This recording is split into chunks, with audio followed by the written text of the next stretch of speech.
दोस्तों नमस्कार। बिहनिया संजय से मैं कौशल तिवारी।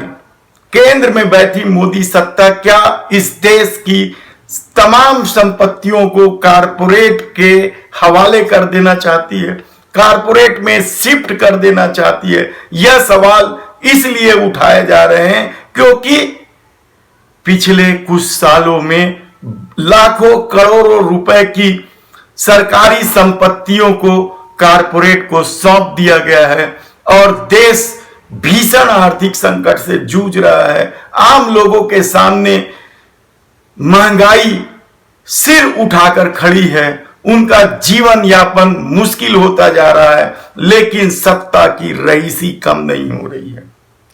सत्ता अपने हिसाब से चल रही है।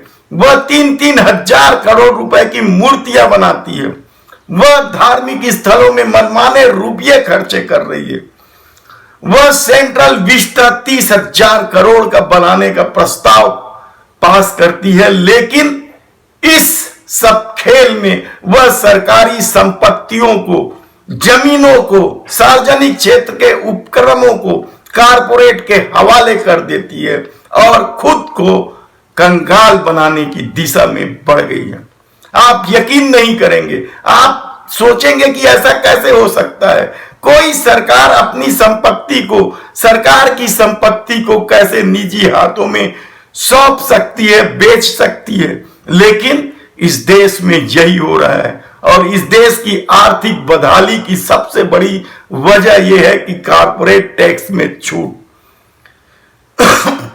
दोस्तों, यदि आप पड़ोसी देश श्रीलंका को समझें तो आप यकीन नहीं करेंगे कि श्रीलंका की इस मौजूदा स्थिति के कारण, इस विपरीत परिस्थिति के कारण, इस बदहाली की एकमात्र वजह है कारपोरेट टैक्स में छूट और आम जनता के मनमाने टैक्स वसूली।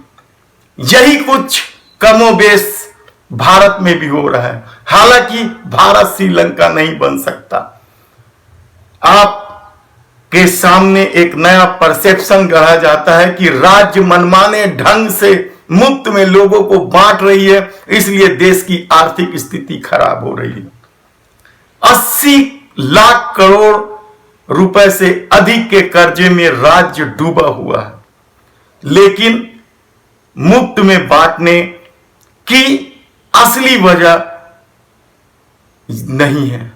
असली वजह है कारपोरेट टैक्स में मनमाने छूट और कारपोरेट को के हाथों सरकारी संपत्तियों को शिफ्ट कर देना है। अब आप सिलसिलेवार इसे समझें तो 2 लाइन में हम समझा सकते हैं कि सार्वजनिक क्षेत्र की यदि कोई कंपनी है और वह कंपनी के मुकाबले में यदि कोई प्राइवेट कंपनी है, कॉरपोरेट की कंपनी है, तो होता क्या है?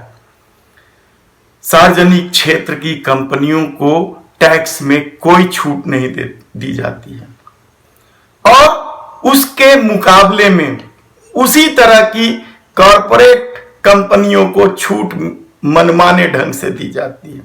यानी आप समझ सकते हैं कि सार्वजनिक क्षेत्र की कंपनियां निसंदेह मनमाने टैक्स देने के कारण उसकी स्थिति डावाडोल होगी और कॉरपोरेट को छूट का फायदा मिलता है और वह पूंजी कम बनाने में लग सकती है। इसी तरीके से CSR फंड, सार्वजनिक क्षेत्र की कंपनियों को हर साल पूरा CSR फंड दिया जाता है, लेकिन कॉरपोरेट उस CSR फंड को मैनिपुलेट करता है।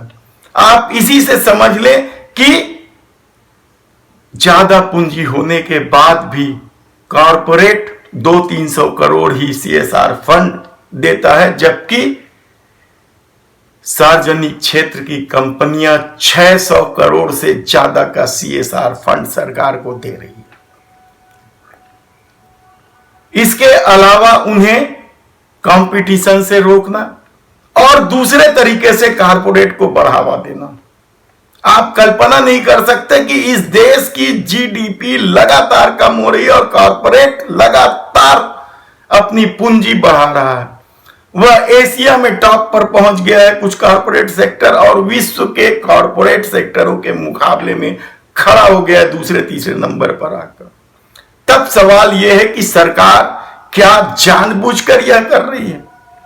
क्या वह जानबूझकर इस देश की सरकारी संपत्तियों को कॉरपोरेट के हाथों शिफ्ट कर रही है ताकि आने वाले दिनों में अपने दल का, अपने लोगों का अपनी भलाई कर सके, मनमाने चंदा ले सके, मनमाने कमाई कर सके और अपनी रहीसी बरकरार रख सके? सवाल बहुत से हैं, हम सिर्फ सवाल उठा रहे हैं। समझना आपको है कि आखिर सत्ता सरकारी संपत्तियों को कॉरपोरेट की तरफ शिफ्ट क्यों कर रही है?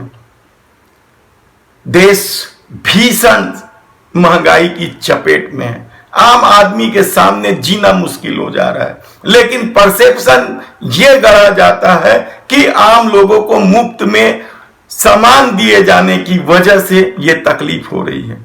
आप यकीन नहीं करेंगे, रिजर्व बैंक कहता है कि प्रतिदिन 100 करोड़, लगभग 100 करोड़ रुपए के बैंक फ्रॉड इस देश में हो रहे हैं, जिससे न वसूली हो रही है, न गिरफ्तारी हो रही है, न कार्रवाई हो रही है।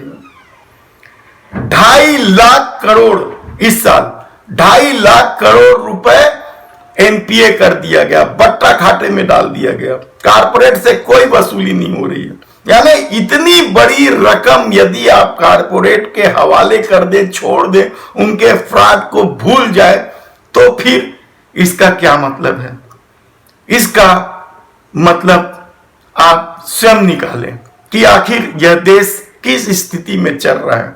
बस ये समझ लीजिए कि इस देश की संपत्तियां धीरे धीरे सत्ता की करतूतों की वजह से कॉरपोरेट में शिफ्ट हो रहा है। कॉरपोरेट घराने इस देश की संपत्तियों को निगल रहे हैं, ले रहे हैं, और एयरलाइंस का मामला तो किसी से छिपा भी नहीं है कि टाटा को किस तरीके से एयरलाइंस दी गई। अब तक मोदी सत्ता ने 23 सार्वजनिक क्षेत्र की कंपनियों को निजी क्षेत्रों में सौंप दी है, और आने वाले दिनों में 29 और सार्वजनिक क्षेत्र की कंपनियों को बेचने की फेहरिस्त में लगा दिया है। इसी तरीके से इस देश के 18 लाख एकड़ सरकारी जमीन कॉरपोरेट के हवाले करने का पूरा प्लान बन गया है, और इसके लिए बकायदा विभाग भी गठन हो चुका है। एनएमपी इस विभाग का नाम है। अब सवाल बहुत से हैं। क्या झूठ, अफवाह और नफरत की राजनीति के सहारे चुनाव जीतने वाले लोग क्या इस हकीकत को लोगों तक पहुंचा पाएंगे कि वह किस तरीके से सरकारी संपत्तियों को कॉरपोरेट के हवाले करते जा रही? फिर इस देश के लिए बचेगा क्या?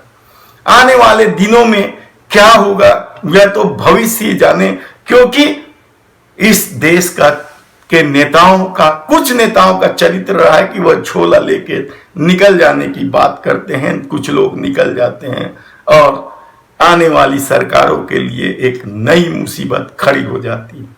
तब आम आदमी के लिए क्या बचेगा? आम आदमी को किस तरीके से इन मुसीबतों का से निजात मिलेगा? कब पेट्रोल डीजल में बढ़ती दरें रुकेंगी, कम होंगी? ये एक अलग सवाल है। आम आदमी क्या सिर्फ लाभार्थी बनकर अपना जीवन यापन करे? ये बहुत सारे सवाल हैं जो हर इस देश प्रेमी के माथे पर चिंता की लकीर लेकर आएगा। धन्यवाद।